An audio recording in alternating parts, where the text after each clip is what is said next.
Hi guys, welcome to the reading of the third chapter of David Walliams' Gangsta Granny. So we're on the third chapter so far, day 3, still going strong. Let's get on with it.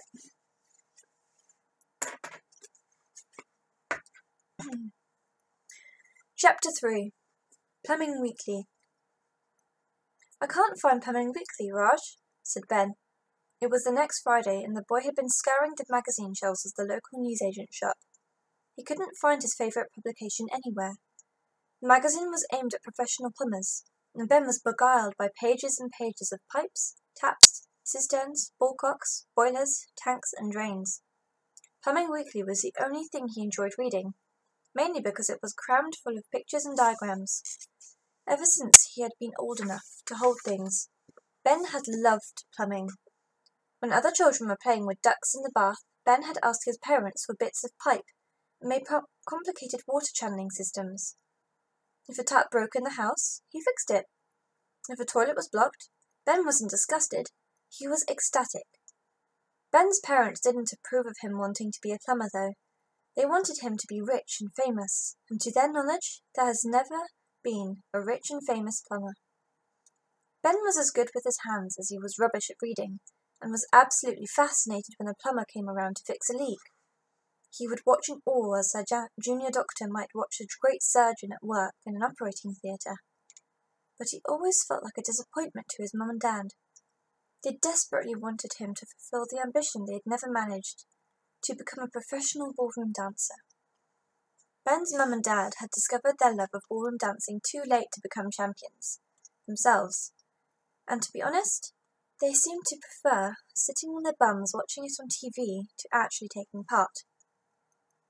As such, Ben tried to keep his passion private.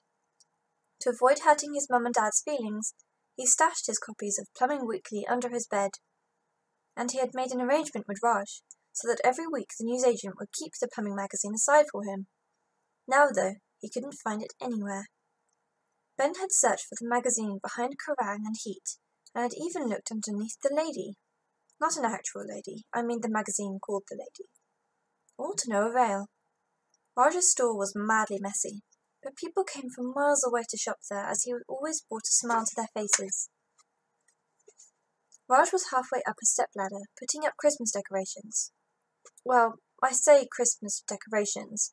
He was actually putting up a banner that read Happy Birthday, though he had Tipexed out the word birthday and replaced it in a scratchy borough with Christmas.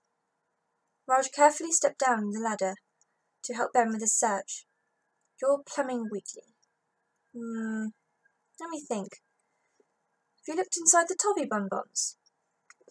Yes, replied Ben. And it's not underneath the colouring books?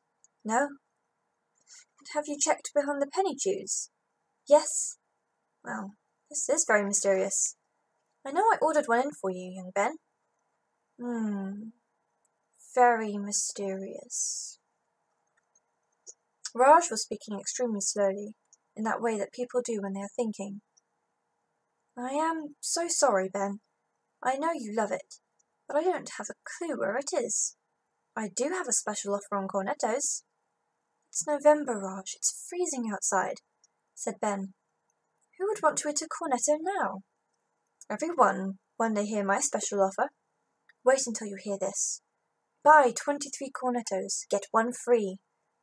Why on earth would I want 24 cornettos? Said Ben with a laugh. Well, I don't know. You could maybe eat 12 and put the other 12 in your pocket to enjoy later. That's a lot of cornettos, Raj. Why are you so keen to get rid of them? They go out of date tomorrow, said Raj, as he lumbered over to the freezer cabinet, slid open the glass top, and pulled out a cardboard box of cornettos. A freezing cold mist immediately shrouded the shop. Look, best before 15th of November. Ben studied the box. It says best before 15th of November, 1996. Well, said Raj, even more reason to put them on special offer. Okay, Ben, this is my final offer. Buy 1 box of cornettos, I will give you 10 boxes absolutely free. Really, Raj, no thanks, said Ben. He peered into the freezer cabinets to see what else might be lurking in there. It had never been defrosted, and Ben wouldn't have been surprised to find a perfectly preserved woolly mammoth from the Ice Age inside. "Hang on," he said, as he moved a few frost-encrusted ice lollies out of the way. "It's in here! Plumbing Weekly!" "Ah, yes, I remember now," said Raj. "I put it in there to keep it fresh for you." "Fresh?" said Ben. "Well, young man, the magazine comes out on a Tuesday, but it's Friday today, so I put it in the freezer to keep it fresh for you, Ben. I didn't want it to go off." Ben wasn't sure how any magazine could ever go off, but he thanked the newsagent anyway. "That's very kind of you, Raj. And I'll have a packet of Rolos, please." "I can offer you 73 packets of Rolos for the price of 72, exclaimed the newsagent with a smile that was meant to entice. "No thanks, Raj." 1,000 packets of Rolos at the price of 998? "No thanks," said Ben. "Are you mad, Ben? That's a wonderful offer." All right. You drive a hard bargain, Ben. 1,000,007 packets of Rolos for the price of 1,000,004. That's 3 packets of Rolos absolutely free." "I'll just take 1 packet and the magazine, thank you." "Of course, young sir." "Can't wait to get stuck into Plumbing Weekly later. I have to go and spend the whole night with my boring old granny again." It had been a week since Ben's last visit, and the dreaded Friday had rolled around once more. His parents were going to see a chick flick, according to his mum. Romance and kissing and all that goo. Yuckety yuck. "Tut, tut, tut," said Raj, shaking his head as he counted out Ben's change. Ben instantly felt ashamed. He had never seen the newsagent do this before. Like all the other local kids, Ben regarded Raj as one of us, not one of them. He was so full of life and laughter. Raj seemed a world away from parents and teachers and all the grown-ups who felt they could tell you off because they were bigger than you. "Just because your granny is old, young Ben," said Raj, "doesn't mean that she is boring. I am getting on a bit myself, and whenever I have met your granny, I have found her to be a very interesting lady." "But don't be too hard on her, Ben," pleaded Raj. "We will all be old one day, even you, and I'm sure your granny will have a secret or two. Old people always do."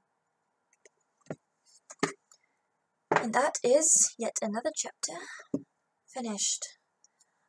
Quick shout out to the t-shirt I'm wearing. I am wearing a She Authority t-shirt. If you don't know what She Authority is, you should definitely check it out online. It was founded by the ladies of DCTV, a bunch of strong, amazing women who I look up to so much. All from my favourite shows on the CW, Flash, Supergirl, DC Legends of Tomorrow, and Arrow. They are all amazing people, and I look to them as role models. They're amazing. They're my idols, you know? So, it's a movement for women, by women. It's basically women supporting each other in this painful and extremely sexist society that hasn't really changed in many, many years. Anyway, hope you really enjoyed this. The book is honestly quite fun to read. It's been a long time since I've read a child's book, you know? So, yeah, something different. If you guys want to talk to me or have anything to say, any comments, leave them below. If you want to say anything that isn't related to the video, you can also say it below, you know? So, yeah. Have a great day, evening, wherever time it is for you when you see this, and see you later.